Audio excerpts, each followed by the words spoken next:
Today we have to do worksheet 20, which is based on arithmetic progressions. इसमें हमें कुछ word problems दी हुई हैं and we have to solve those word problems. So let's start with the first one. पहला question जो हमें दिया हुआ है वो है Ram saved ₹5 in the first week of a year and then increased his weekly saving by ₹1.75. If in the nth week his weekly savings become ₹20.75, you have to find n. तो question में क्या दिया हुआ है कि राम ने अपनी कुछ वीकली सेविंग्स करना शुरू करा और उसने शुरुआत ₹5 से करी. तो इन द फर्स्ट वीक, अगर यहाँ पर हम वीक लिखें तो फर्स्ट वीक में हिज सेविंग वाज, कितनी थी उसकी सेविंग? ₹5, है ना. He saved ₹5 in the first week.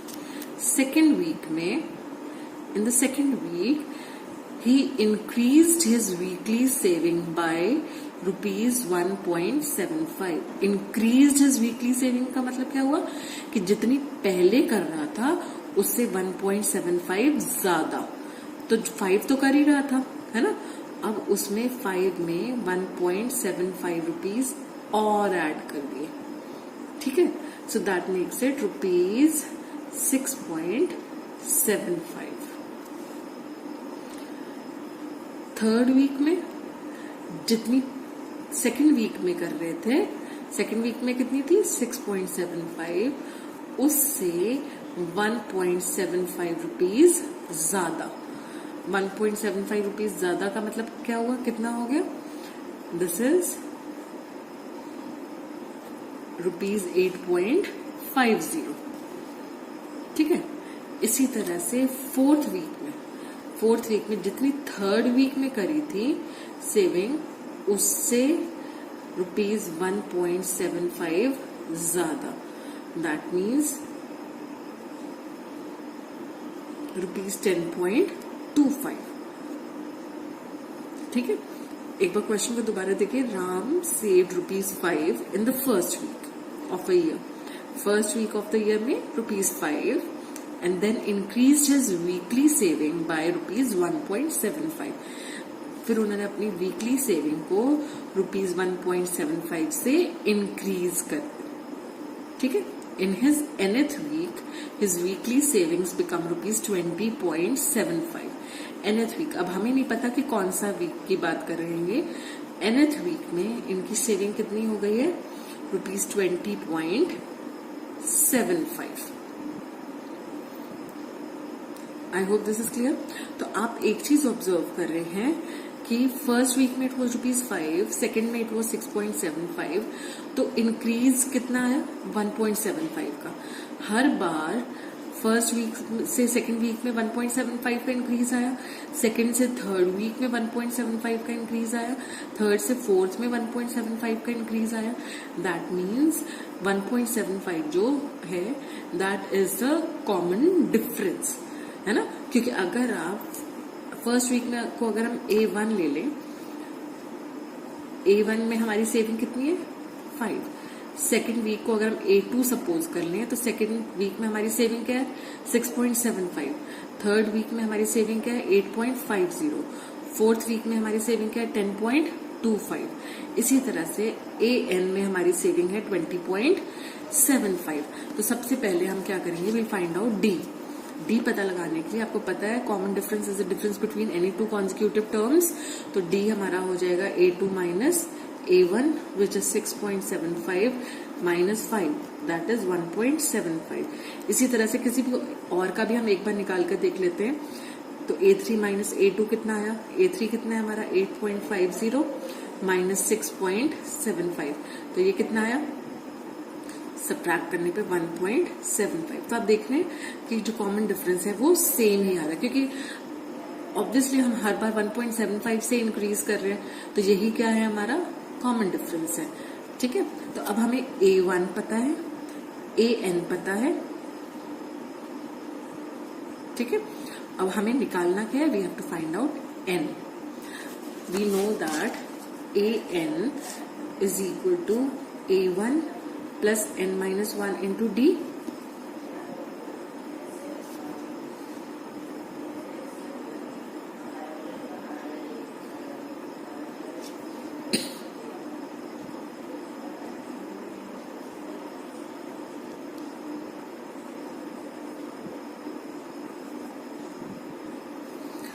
तो an हमारा कितना है 20.75, this is equal to a1 कितना है हमारा 5 प्लस n-1 इंटू डी कितना है हमारा 1.75. So we have 20.75 minus 5 is equal to n-1 into 1.75. इसको माइनस करके हमारे पास आया 15.75 is equal to n-1 into 1.75. 15.75 upon 1.75 is equal to n-1. इसको कैलकुलेट कर we get 9. 9 is equal to n-1. That means n is equal to 9 plus 1 which is 10. तो n की value कितनी आती है हमारी 10. मतलब 10 हफ्ते के बाद his savings will be 20.75. ठीक है. Now moving on to the second question. How many multiples of 4 lie between 10 and 250? 4 के कितने मल्टीपल्स 10 और 250 के बीच में लाए, कहते हैं बिटवीन की बात हो रही है ना. तो आपको पता है 10 is not a multiple of 4. 10 के बाद जो 4 का पहला मल्टीपल आता है वो है 12. अगर हम 4 का टेबल गिने तो 4 1 4, 4 2 8, 4 3 12. तो 10 के बाद जो पहला मल्टीपल आता है that is 12. Since it is a multiple of 4, तो ये किस हिसाब से बढ़ेगा? The terms will increase with a difference of 4. ठीक है. वैसे भी 4 का टेबल अगर आप देखेंगे तो 4 3 12, 4 4 16, 4 5 20, ऐसे ऐसे बढ़ेगा है ना. अब आपको पता है कि 250 से छोटी जो टर्म, छोटी सबसे पहली टर्म जो 4 से डिविजिबल होगी दैट विल बी, वो पता लगाने के लिए हम क्या करेंगे, विल डिवाइड 250 बाय 4. 250 को हमने 4 से डिवाइड किया तो कितना आया 4 6 24. कितना बचा 10. 4 2 8, रिमाइंडर 2. अब ये जो 2 रिमाइंडर बच रहा है ये एक्स्ट्रा है हमारे पास. अगर ये 2 ना बचे तो हमारा नंबर 4 से पूरा पूरा डिवाइड हो जाएगा है ना. इसका मतलब ये 2 एक्स्ट्रा है तो हम 250 में से 2 सब्ट्रैक्ट कर देंगे. 250 में से जब आप 2 सब्ट्रैक्ट करेंगे तो आपके पास आ जाएगा 248. तो इसका मतलब जो लास्ट नंबर है जो 4 से डिविजिबल होगा दैट इज 248. अब हमें पता लगाना है how many multiples of 4 lie between 10 and 250. 12 is the first multiple, 248 is the last multiple. अब हमें नंबर ऑफ मल्टीपल्स पता लगाने, हाउ मेनी मल्टीपल्स है ये पता लगाना. That means we have to find out n. और हमें an पता है कितना है, an इज 248. a1 भी पता है हमें, a1 is the first term कितनी है 12 and d the common difference is 4 क्योंकि 4 के मल्टीपल्स है ना. तो अब हम फॉर्मूला अप्लाई करेंगे, an is equal to a1 plus n-1 into d. That means 248 is equal to 12 plus n-1 into 4. So you have 248 minus 12 is equal to n-1 into 4. 248 minus 12 is 236. 236 is equal to n-1 into 4. अब ये 4 यहाँ multiply में इधर आकर divide में आ जाएगा. is equal to n-1.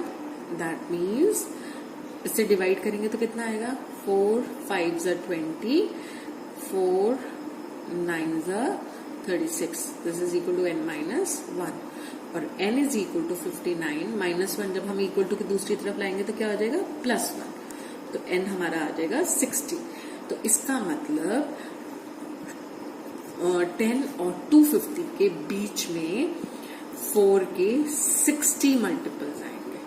There will be 60 multiples of 4 between 10 and 250. जब हमारा third question that is given to us is the angles of a quadrilateral are in AP with D is equal to 10 and you have to find out the angles. The angles are in AP. That means if the first angle is A, the second angle will be A plus D, the third angle will be A plus 2D, the fourth angle will be A plus 3D. है ना. AP में का मतलब क्या हुआ कि हर angle दूसरे से D के डिफरेंस से बढ़ता जाएगा. D will be the common difference, है ना, बिटवीन द D से एक एंगल दूसरे एंगल से वेरी करेगा. अब क्योंकि ये एक क्वाड्रिलेटरल के एंगल्स हैं, that means the sum of all these 4 angles should be equal to 360 degree, क्योंकि क्वाड्रिलेटरल के चारों एंगल्स का सम कितना होता है 360, है ना. तो that means A plus D, this is the second angle, है ना. वो फर्स्ट एंगल से D से वेरी करता है, A plus D. The third angle is A plus 2D and the fourth angle is A plus 3D. So this is equal to 360. अब हमें D की वैल्यू दी हुई है, D is 10. तो D की जगह मैंने 10 पुट किया. A plus 2 into 10 is 20. A plus 3 into 10 is 30. This is equal to 360 degree. तो A plus A plus A plus A 4 times A plus 10 plus 20 is 30, 30 plus 30 is 60, is equal to 360 degree. That means 4A is equal to 360 minus 60. So you have 4A is equal to 300. तो A हमारा आ जाएगा 300 upon 4. 300 को 4 से divide किया तो कितना आया? 4 7s are 28, 4 5s are 20, है ना. I hope this is clear. तो अब हम अपने एंगल्स निकाल सकते हैं. हमें पता है A, हमारा फर्स्ट एंगल इज A, तो that is 75. Second angle is A plus D, that is 75 plus 10, that is 85. Third angle is A plus 2D, which will be 75 plus 20, so this is 95. Fourth angle is A plus 3D, so this is 75 plus 30, so this is 105. So all the 4 angles of a quadrilateral which are in AP and with a common difference of 10 will be 75, 85, 95 and 105. I hope this is clear.